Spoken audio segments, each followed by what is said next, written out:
వ్యాకరణం అంతా రా అన్నాడు. కానీ ఉపాధి బ్రహ్మరాక్షస ఉపాధిలో ఉన్నాడు కాబట్టి ఆయన ఎక్కడ నేర్పుతానన్నాడు? స్కూల్లోనూ అక్కడ నేర్పను, రావి చెట్టు మీద కూర్చుని నేర్పుతాను రా. ఎందుకంటే శివాలయంలో నేర్పాలి వ్యాకరణం, పూర్వం వ్యాకరణ మంటపాలని శివాలయాల్లో ఉండేవి, అక్కడే నేర్పాలి. కాబట్టి నీకు నేను రావి చెట్టు మీద నేర్పుతాను. రావి చెట్టు మీద కూడా ఎక్కడ? చిటారి కొమ్మ మీద కూర్చుని నేర్పుతాను, అక్కడ కూర్చో. ఎక్కడ పడిపోతానో అని కునుకు రాకుండా బాగా వింటావు. చెప్పేవాడు బ్రహ్మరాక్షసుడు, చెప్పేది చిటారి కొమ్మ మీద రావి చెట్టు మీద. టైం ఇవ్వను, ఉత్తరక్షణం అడ్మిషన్ ఇచ్చేసాను నీకు, రా ఎక్కేద్దాం చెట్టు అన్నాడు. అమ్మ బాబో ఇదో అఘాయిత్యం కింద ఉందని పాపం ఈ చంద్రశర్మ ఆయనతో పాటు చెట్టెక్కి చెట్టు చివారి కొమ్మ మీద కూర్చున్నాడు. ఈయన మహాభాష్యం చెప్పేస్తున్నాడు. ఇప్పుడు ఈ మహాభాష్యం రాసుకోవాలి, ఎక్కడ రాస్తాడు?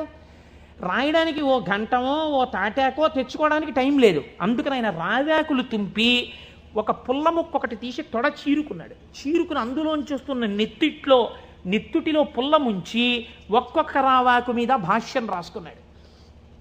9 రాత్రులు 9 పగళ్ళు పతంజలి మహాభాష్యాన్ని చంద్రశర్మకి చెప్పాడు. చెప్పగానే ఆయనకి శాప విమోచనం అయిపోయింది. శాప విమోచనం అయిపోయిన తర్వాత ఇప్పుడు నాకు బ్రహ్మరాక్షసుడిగా ఇంతకాలం బతిగాక పూర్ణ వైరాగ్యం వచ్చేసింది. కాబట్టి ఇంక నేను ఒక గురువు యొక్క పాదములను ఆశ్రయించి సన్యాస దీక్ష తీసుకుని నా జీవితాన్ని తరింప చేసుకుంటానని శుకబ్రహ్మ యొక్క పాదములు పట్టుకుని గౌడపాదాచార్యుల వారైన వారు వారే. మనం శంకరాచార్యుల వారి గురు పరంపరలో గౌడపాదాచార్యుల వారిని చెప్తాం. ఎవరో తెలుసా అండి ఆ గౌడపాదాచార్యుల వారు? ఈ బ్రహ్మరాక్షసుడే గౌడపాదులు అయ్యారు. గౌడపాదులై శుకబ్రహ్మ యొక్క పాదములు పట్టుకుని సన్యాస దీక్ష తీసుకుని గౌడపాదాచార్య పేరుతో ఉన్నారు ఆయన. ఈ చంద్రశర్మ ఈ రావ్యాకుల మీద రాసుకున్న మహాభాష్యం అంతా ఓ బట్టలో మూట కట్టాడు. మూట కట్టుకుని వెళ్ళిపోతున్నాడు ఆయన. వెళ్ళిపోతుంటే పాపం 9 రాత్రులు 9 పగళ్ళు నిద్ర లేదు. అడవిలో ఒక చోట మూట తల కింద పెట్టుకుని నిద్రపోతున్నాడు. ఎక్కడి నుంచో మేక వచ్చింది. ఇవేవో రావ్యాకులు బాగానే ఉన్నాయని ఆ మూటలో మూతెట్టి లాగేసి కొన్ని ఆకులు తినేసి. ఇప్పుడు ఆ వ్యాకరణంలో ఉన్న మహాభాష్యంలో పోయిన ఆకుల్ని ఏమని పిలుస్తారో తెలుసా అండి? అజభక్షిత భాష్యము అని పిలుస్తారు. మేక చేత తినబడిన భాష్యం అని పేరు దానికి. అది మేక తినేసి మిగిలిన మూట కట్టుకుని అడవిలో పడుకుంటే ఇబ్బందిగా ఉందని ఆయన ఒక ఊరిలోకి వచ్చి ఒక వైశ్యుడి ఇంటి అరుగు మీద పడుకుని నిద్రపోయారు. 9 రాత్రులు 9 పగళ్ళు అన్నం లేదు, నిద్ర లేదు, శరీరం శోషించిపోయింది, నిద్ర లేదు. ఇంకా ఎంత గాఢ నిద్ర పట్టేసిందంటే ఆకలి కూడా చూసుకోకుండా నిద్రపోతున్నారు. ఆ వైశ్యుడికి ఒక కన్యారత్నం ఉంది. ఆ అమ్మాయి చూసి ఈయన నిద్దట్లోనే మరణిస్తాడేమో అని బెంగపెట్టుకుని ఒక గొప్ప వైద్య చికిత్స చేసింది. ఇప్పుడు మనం ఆ సిలైన్లవి ఎక్కించాలంటే శరీరానికి సూదితో పొడిచి ఎక్కిస్తాం. మన ఆయుర్వేద శాస్త్రం అలా ఒప్పుకోలేదు. ఎందుకంటే పతంజలి 3ంటికి వ్యాఖ్యానం ఇచ్చారు. మనస్సు, వాక్కు, కాయము. మనస్సు కోసమని యోగ సూత్రాలు ఇచ్చారు ఆయన, వాక్కు కోసం వ్యాకరణం ఇచ్చారు. అలాగే మనస్సు, వాక్కు, కాయము, శరీరం ఆరోగ్యంగా ఉండడానికి చరకుడి యొక్క ఆయుర్వేద సూత్రాలకి భాష్యం చేశారు ఆయన. 3ంటికి భాష్యం ఇచ్చారు. ఆ పిల్ల వైద్యశాస్త్రంలో దిట్ట. ఈ అమ్మాయి ఏం చేసిందంటే పెరుగన్నం బాగా మెత్తగా కలిపేసి ఈ పెరుగన్నాన్ని తీసుకొచ్చి ఒంటి నిండా పూసేసింది ఈ బ్రాహ్మణ పిల్లవాడికి, ఈ చంద్రశర్మకి. పెరుగన్నం తొందరగా రోమరంధ్రాల్లోంచి లోపలికి వెళ్ళిపోతుంది. అది లోపలికి వెళ్ళిపోయి ఈ పిల్లవాడికి బలం వచ్చింది. బలం వచ్చి 9 రోజుల భోజనం లేని స్థితి నుంచి శక్తిని పొందాడు. శక్తిని పొంది తెలివచ్చి అమ్మయ్యా బడలికా పోయింది, సత్తువా వచ్చిందని ఆ మూట చూసుకున్నాడు. మూట ఉంది, మూట పట్టుకుని వెళ్ళిపోతున్నాడు. వెళ్ళిపోతుంటే వైశ్యుడు ఎదురొచ్చాడు. ఏమయ్యా నిన్ను మా అమ్మాయి ఎందుకు బ్రతికించుకుందో తెలుసా? నీ చూడచక్కని రూపాన్ని చూసి బ్రతికించుకుంది, నువ్వు మా అమ్మాయిని పెళ్లి చేసుకోవాలన్నాడు. ఇదేమిటయా నాకు వైరాగ్యం వచ్చింది, నేనేదో సన్యాసం తీసుకుందామని వెళ్ళిపోతున్నాను, నువ్వు మీ అమ్మాయిని పెళ్లి చేసుకోమంటావేంటి? నేను చేసుకోనన్నారు ఆయన. వెళ్ళిపోతుంటే ఇలా కాదు, నువ్వు ఇంత ఉపకారం పొంది నా కూతురు మనస్సు భగ్నం చేసి వెళ్ళిపోతున్నావు కాబట్టి మనం రాజు దగ్గరికి వెడదాం తీర్పుకి పదన్నారు. సరే పద అయితే అన్నారు. చంద్రశర్మ వైశ్యుడు ఇద్దరు రాజుగారి అంతఃపురంలోకి వెళ్ళారు. రాజుగారు అంత దూరం నుంచి పిల్లాడిని చూశారు. చూసి ఎందుకు వస్తున్నాడో తర్వాత అడుగుదాం కానీ ఎంత బాగున్నాడో ఈ పిల్లాడిని దగ్గరికి రాగానే నాకు ఒక్కతే కూతురయ్యా, నీకు ఇచ్చి పెళ్లి చేసి సింహాసనం మీద కూర్చోపెడదాం అనుకుంటున్నాను, నువ్వు మా అమ్మాయిని పెళ్లి చేసుకోవాలన్నారు. రాజాజ్ఞ, కాదంటే కుత్తుకు తీసేస్తాడు. అయ్య బాబోయ్, ఒక పిల్లే వద్దనుకుంటే 2 పిల్లలు చుట్టుకున్నారేమిటండి నాకు అని ఈయన చెప్పేలోగానే మంత్రిని పిలిపించి ఈ పిల్లాడు ఎలా ఉన్నాడో అల్లుండి చేసుకుందాం అనుకుంటున్నానన్నారు. ఆహాహా, ఏమి తేజోమూర్తి అండి ఇలాంటి వాడు. ఉత్తరోత్తర సింహాసనం మీద కూర్చుంటే మన రాజ్యానికి ఇంకా ఎదురుండదు, తప్పకుండా పిల్లనిచ్చేయండి అన్నారు. ఇద్దరు పిల్లల్ని ఇచ్చి పెళ్లి చేసేస్తామన్నారు. అసలు నా గోడు వినేవాళ్ళు లేడు మహాప్రభో, నేను వైరాగ్యం ఉందిరా నాకు పిల్లలొద్దు పెళ్ళొద్దంటే ఇద్దరు తయారయ్యారు ఏమిటి, నాకు పైగా రాజభోగం కూడా వచ్చింది. వద్దు వద్దన్నవాడికి ఐశ్వర్యం, వద్దు వద్దన్నవాడికి నమస్కారాలు, పెట్టండి అన్నవాడికి పెట్టేవాడు ఉండడం అని ఆయన బాధపడుతుంటే మంత్రి గారు ప్రాజ్ఞుడు ఆయన అన్నాడు, ఏమండి బ్రాహ్మణుడు బ్రాహ్మణేతరులను వివాహం చేసుకోవాలంటే ముందు బ్రాహ్మణ కన్యను చేసుకోవాలి. కాబట్టి ఉత్తమ కుల సంజాత అయిన ఒక బ్రాహ్మణ పిల్లని తెచ్చి ముందు పెళ్లి చేసి తర్వాత వీళ్ళిద్దరినీ చేసేద్దాం అన్నారు. ఓహో, ఇద్దరు ముగ్గురు కూడా అయ్యారేమిటి అనుకున్నాడు ఆయన. ముందు ఆయన గోడు వినేవాళ్ళు లేడు. బ్రాహ్మణ కాంతని తెచ్చారు, వైశ్యకాంతని తెచ్చారు, క్షత్రియ కాంతని తెచ్చారు, తాళి కట్టేవారు. ఆయన అన్నాడు, మీరు ఎలాగో ఇప్పుడు పెళ్ళొద్దంటే వినరు. ఆయన విండు, ఈయన విండు. ఒక్క ఉపకారం చేయండి, మీకు నా తేజస్సు చూసి పొంగిపోతున్నారు కదా, మీ ముగ్గురి కుమార్తెల యందు నేను సంతానమును పొందుతాను. ముగ్గురికి కొడుకులు పుట్టగానే నేను సన్యాసానికి వెళ్ళిపోవడానికి నాకు అనుమతి ఇవ్వాలన్నాడు. తప్పకుండా అలాగే ఇస్తా ఉన్నారు. ముగ్గురిని పెళ్లి చేసుకున్నాడు. ముగ్గురి యందు కుమారుల్ని కన్న తర్వాత సన్యాసం పుచ్చుకుందామని వెళ్ళిపోయాడు ఈ చంద్రశర్మ.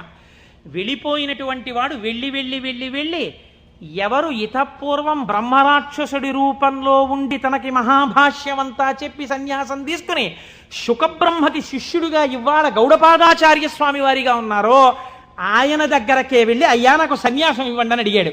నీకు గోవిందపాదాచార్య నామంతో సన్యాసం ఇస్తున్నానని సన్యాసం ఇచ్చి సన్యాసనామం గోవిందపాదాచార్య. ఆయనకి సన్యాసం ఇచ్చి ఒక మాట చెప్పారు, నువ్వు నర్మదా నదీ తీరంలో ఈ రావి చెట్టు దగ్గర ఈ గుహలోనే కూర్చో. రాబోయే కాలంలో భారతదేశంలో 72 అవైదికమైన మతములు ప్రవేశిస్తాయి. 72 అవైదికమైన మతములను తన వాగ్ఝరితో కొట్టిపారయ్యగలిగినటువంటి ఒక మహాపురుషుడిగా పరమశివుడే శంకరాచార్య స్వామిగా ఆవిర్భవించబోతున్నాడు. ఆ శంకరాచార్యుల వారికి సన్యాసనామాన్ని ఇచ్చి తత్వోపదేశం చెయ్యడానికి నువ్వు గురువుగా ఉండు అని కూర్చోబెట్టారు. ఆ చంద్రశర్మే గోవిందపాదాచార్య స్వామి. ఆ గోవిందపాదాచార్య స్వామి శిష్యులే మన శంకర భగవత్పాదాచార్య స్వామి. ఇది గౌడపాద, గోవిందపాదాచార్య, శంకరాచార్య గురు పరంపర. శివమహాపురాణ ప్రారంభం చేస్తూ ఇలాంటి పరంపరని ఒక్కసారి ఉత్తరాయణంలో అసుర సంధ్య వేళలో వింటే చాలు ఎంత పొంగిపోతాడో శంకరుడు. కనుక ఇప్పుడు ఆయన కాలడిలో జన్మించాడు మహానుభావుడు. ఆ శంకరాచార్య స్వామి వారి జన్మ రహస్యాన్ని గురించి ఎప్పుడైనా మనం త్రిపుర సుందరి అమ్మవారి ఊళ్ళో మళ్ళీ శంకరాచార్య స్వామి వారికి వైశాఖ శుక్ల పంచమి నాడు చేస్తాం కదా ఉత్సవం, అప్పుడు చెప్తాను దాని గురించినటువంటి విశేషాలు. ఇప్పుడు చెప్తే కుదరదు మహాప్రభో. ఆయన భారతదేశపు నలుచెరగుల పాదచారి అయి 3 మాటలు తిరిగారు. 72 అవైదికమైనటువంటి మతములను శృతి ప్రమాణమైన తన వాగ్ఝరితో కొట్టిపారేశారు, చిమ్మేశారు. ఆయన తర్వాత మళ్ళీ రాలేదు ఇంకా 72 మతాలు. అంత గొప్పవారు శంకరాచార్యుల వారంటే. అందుకే చంద్రశేఖర పరమాచార్య స్వామి వారికి శంకరులు గురువు కాదు, ప్రాణం. అందుకే అపర శంకరాచార్యులు వారు అయ్యారు చంద్రశేఖర పరమాచార్య స్వామి. అటువంటి మహాపురుషుడై దిగ్విజయ యాత్ర చేసి శృతి ప్రమాణమైన అద్వైత సిద్ధాంతాన్ని ఆవిష్కరించి మనందరినీ ఉద్ధరించినటువంటి వారిగా శంకరులు వచ్చారు. మీరు చూడండి, ఇప్పుడు మనం శివనామము మళ్ళీ మొదటికి వెళ్ళండి. ఎక్కడికి వెళ్ళాలి? అమరకోశంలో శివనామమునకు చెప్పినటువంటి వ్యాఖ్యానములో శివుణ్ణి ఏ రకంగానైనా పట్టుకుంటే మిమ్మల్ని ఉద్ధరించగలడు దగ్గర నుంచి శ్రేయం, మంగళం, కళ్యాణం, భద్రం, శ్రేయస్సు, శోభనం, ఇవి కేవల మంగళములేనా ఇంకేమన్నా ఉన్నాయా దగ్గరికి వెళ్ళండి. అందుకు తీసుకొచ్చాను దీన్ని. ఇప్పుడు ఇక్కడి నుంచి అక్కడికి వెళ్ళండి. మళ్ళీ ఒక్కసారి వెడితే మీకు ఈ శివనామమును ఎక్కడ దాచారు? శివనామము పంచాక్షరిగా కదండి ఉంది. నమశివాయ అని పంచాక్షరి. నమశివాయ అన్న మాట చెప్పడానికి వేదం ఎంత కట్టడి చేసి చెప్పింది, ఎంత జాగ్రత్తగా చెప్పింది పంచాక్షరి మంత్రాన్ని. మీరు జాగ్రత్తగా చూడండి, ఇది జాగ్రత్తగా గమనించండి. మీరు అయ్యప్ప స్వామి దర్శనానికి వచ్చారనుకోండి, అలా గేటు దగ్గర నిలబడి అయ్యప్ప స్వామి దర్శనం చేసుకుంటానంటే మీకు కనపడరు. మీరు అక్కడ చెప్పులు విప్పాలి, లోపలికి రావాలి, ఇక్కడ ఉన్నటువంటి పరివార దేవతలందరినీ దర్శనం చెయ్యాలి, మెట్లు ఎక్కాలి, గణపతికి సుబ్రహ్మణ్యుడికి ప్రదక్షిణం చెయ్యాలి, ధ్వజస్తంభం పక్క నుంచి లోపలికి వెళ్ళాలి, స్వామికి ఒక పక్కకి వెళ్ళి నిలబడి ఆయన వంక చూస్తే అప్పుడు మీరు సంతోషంగా స్వామి దర్శనం చేస్తారు. అలాగే ఈ పంచాక్షరిని వేదం ఎక్కడ దాచిందో చూడండి. మనకి వేదములు 4 అయినా సాధారణంగా మనం ఏమంటామంటే 3గా వ్యవహరిస్తాం సంప్రదాయంలో. అందుకే శంకరాచార్యులు వారు కూడా శివానంద లహరిలో త్రైవేద్యం హృద్యం త్రిపురహరమాద్యం త్రినయనం అన్నారు. త్రైవేద్యం అనడానికి ఒక కారణం ఉంది. ఋగ్వేదం, యజుర్వేదం, సామవేదం ఈ 3 వేదాలు నేర్చుకోవడానికి ఒక్కసారి ఉపనయనం చేసుకుంటే చాలు. ఒకసారి ఉపనయనం చేసుకుంటే 3 వేదాలలో ఉండేటటువంటి సారాంశమునకు కూడా ఒక సావిత్రి ఉపదేశం, ఒక గాయత్రి ఉపదేశంతో 3 వేదాలు చదవచ్చు. అథర్వవేదం చదువుతాను అన్నారనుకోండి ఎవరైనా, ఈ 3 వేదాలు చదవడానికి కావలసినటువంటి ఉపనయనం సరిపోదు. అథర్వవేదం కూడా చదవాలంటే మళ్ళీ ఉపనయనం చేసుకోవాలి. మళ్ళీ ఉపనయనం చేసుకుని మళ్ళీ ఇంకొక బ్రహ్మోపదేశం పొందాలి. పొంది అథర్వవేదం చదవాలి. అందుకని త్రైవేద్యం అంటారు సాధారణంగా. ఈ 3 వేదములు ఋగ్వేదం, యజుర్వేదం, సామవేదం మీరు 3 అలా పెట్టారనుకోండి, ఒక దేవాలయ ప్రాంగణం ఉన్నట్టుగా 3 వేదాలు అలా పెడితే ఈ 3 వేదాలకి మధ్యలో ఏ వేదం ఉంది? ఇది ముందరి ద్వారం, ఇది వెనక ద్వారం, ఇది ఋగ్వేదం, ఇది సామవేదం, ఈ మధ్యలో ఉన్నది యజుర్వేదం. ఇప్పుడు ఈ యజుర్వేదానికి 7 కాండలు ఉన్నాయి. 7 కాండలు 1 2 3 4 5 6 7. ఇప్పుడు ఇందులో మళ్ళీ మధ్య ప్రాకారం ఏది? 4వ కాండ కదండి. ముందు 3 వెనక 3, మధ్యలోది 4. ఇప్పుడు ఈ 4వ కాండలో ఏముంది? యజుర్వేదంలో రుద్రాధ్యాయం ఉంది. మళ్ళీ రుద్రాధ్యాయంలో అష్టమానువాకం మీరు తీసుకోండి, మధ్యలోకి అష్టమానువాకం వస్తుంది. అష్టమానువాకం మీరు తీసి ఇప్పుడు చదవండి అష్టమానువాకాన్ని.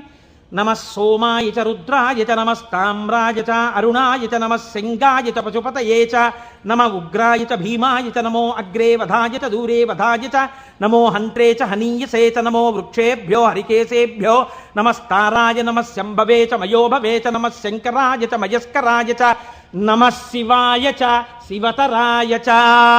అష్టమానువాకం చిట్ట చివరిలో నమః శివాయ చ అక్కడ పెట్టారు. ఈ నమః శివాయ చాకి ముందు ఏం పెట్టారు? మయస్కరాయ చ. మయస్కరాయ చ అంటే గురువు. గురూపదేశంతో పంచాక్షరిని పొందాలి. మయస్కరాయ చ ఈ గురువుల పరంపరలో మొట్టమొదట లోకంలో శివనామాన్ని ప్రచారం చేసి అద్వైత సిద్ధి వైపుకు నడిపించిన వాళ్ళు ఎవరు? నమః శంకరాయ చ శంకర భగవత్పాదులు. ఆ శంకర భగవత్పాదులు ఎవరు? శంకరుడే. ఎలా చెప్పగలరు? రుద్రాధ్యాయంలోనే అభిషేక మంత్రాల్లోనే ఒక చోటు ఉంది, నమ కపర్దినేచ వ్యుక్తకేశాయ చ అని. కపర్దినేచ అంటే పెద్ద జటాజూటం ఉన్నవాడు, వ్యుక్తకేశాయ చ అంటే అసలు వెంట్రుకలు లేనివాడు, మొత్తం పూర్ణమండలం చేయించేసుకుని గుండు చేయించేసుకుని ఉన్నవాడు. అలా ఎలా కుదురుతుందండి? పక్కనే ఉన్న నామంలో పెద్ద జటాజూటమా, ఆ పక్కనే ఉన్న నామంలో ఒక్క వెంట్రుక కూడా లేనటువంటి గుండుతో ఉన్నవాడా? ఈ రెండు ఎలా సమన్వయం అవుతాయి అంటే పెద్దలు అన్నారు, నీ ఇష్టం వచ్చినట్టు చెప్పడానికి వీల్లేదయా.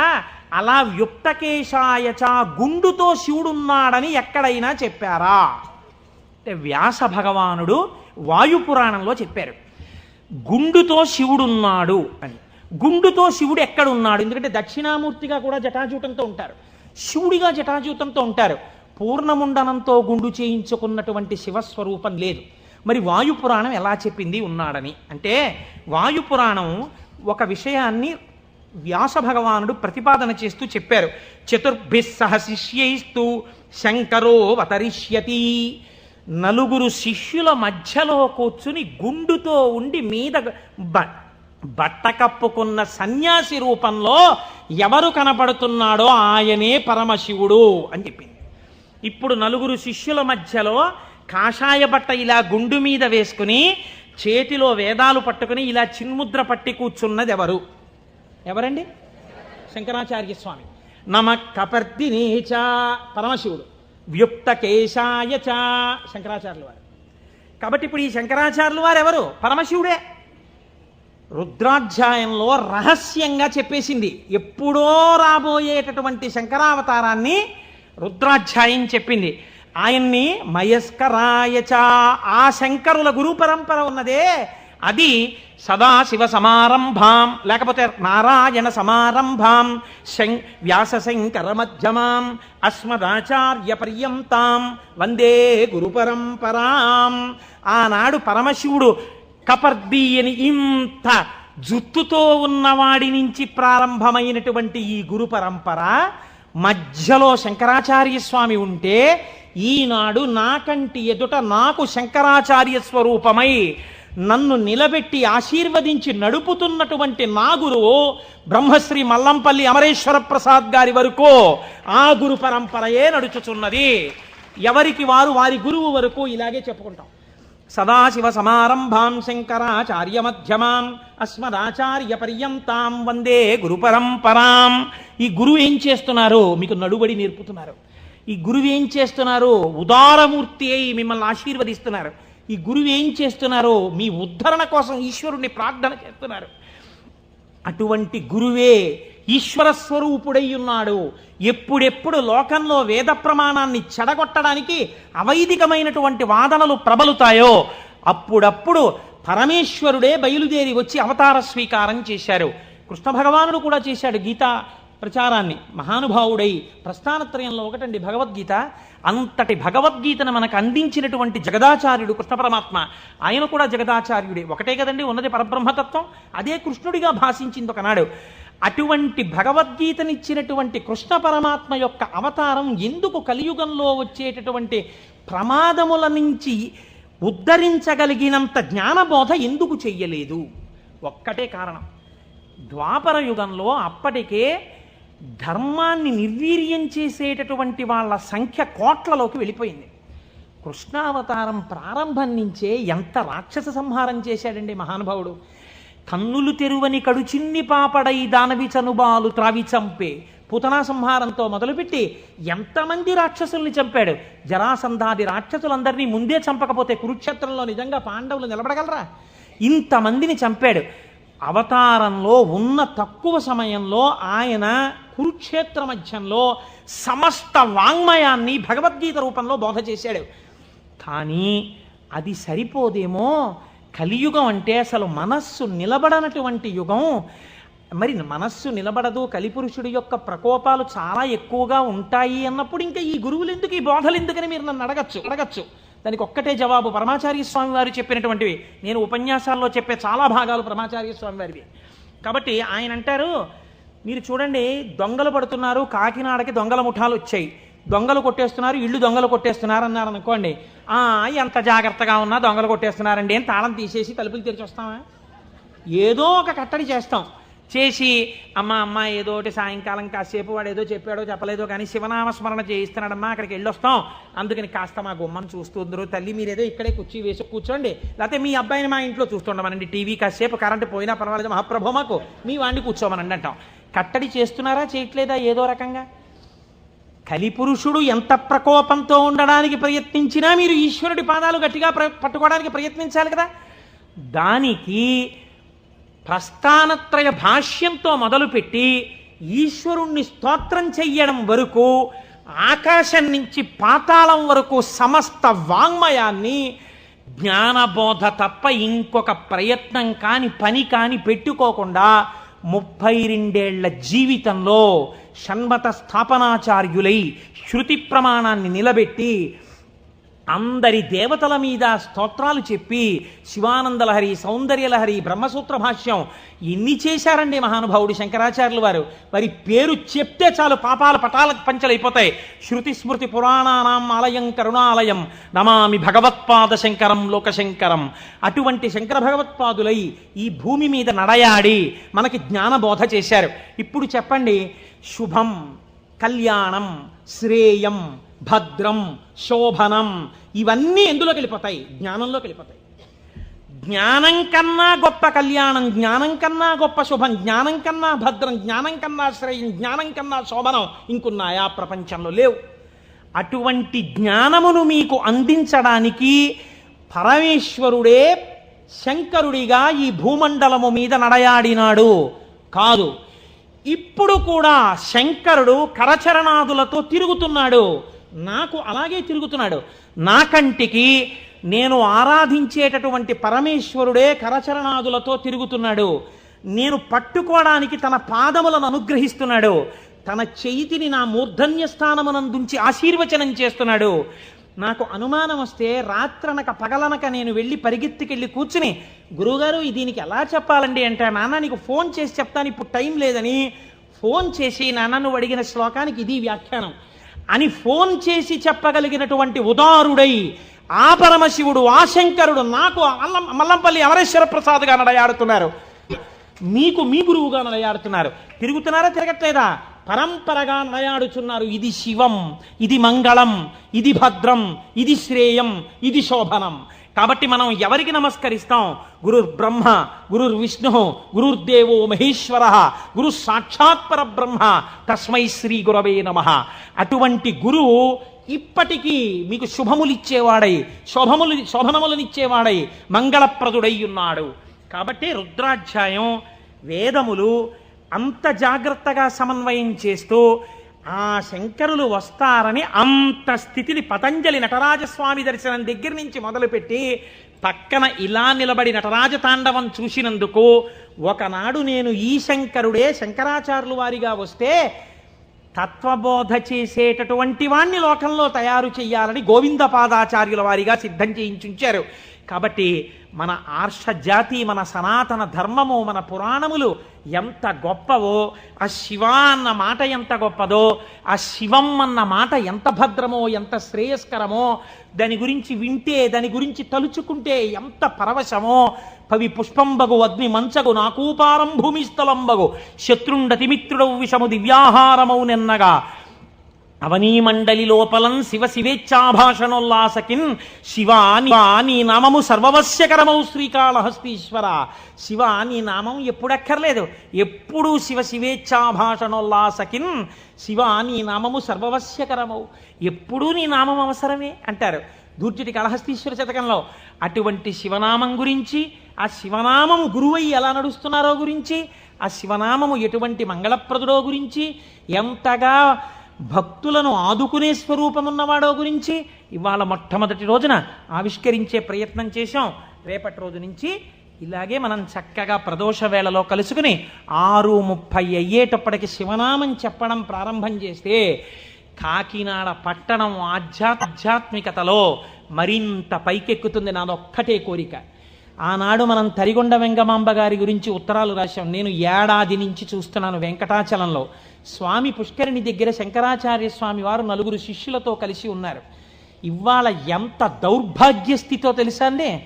ఎంతమంది ఆఫీసర్లు ఉన్నారో టీటీడీలో, ఎంతమంది బోర్డు మెంబర్స్ ఉన్నారో, ఎంతమంది ఆయన పేరు చెప్పుకుని బతుకుతున్నారో, ఎంతమంది దేవస్థానం డబ్బు తిని జీవితాలు గడుపుకుంటున్నారో. శంకరాచార్య స్వామి వారి పాదుకలకి ఉన్నటువంటి ఒక బొడిపె ఊడిపోయి ఏడాదైంది. ఆ బొడిపె కనీసం సరిదిద్దుతామన్న ఇంగితం ఇప్పటికి లేదు తిరుమల తిరుపతి దేవస్థానానికి. నాకు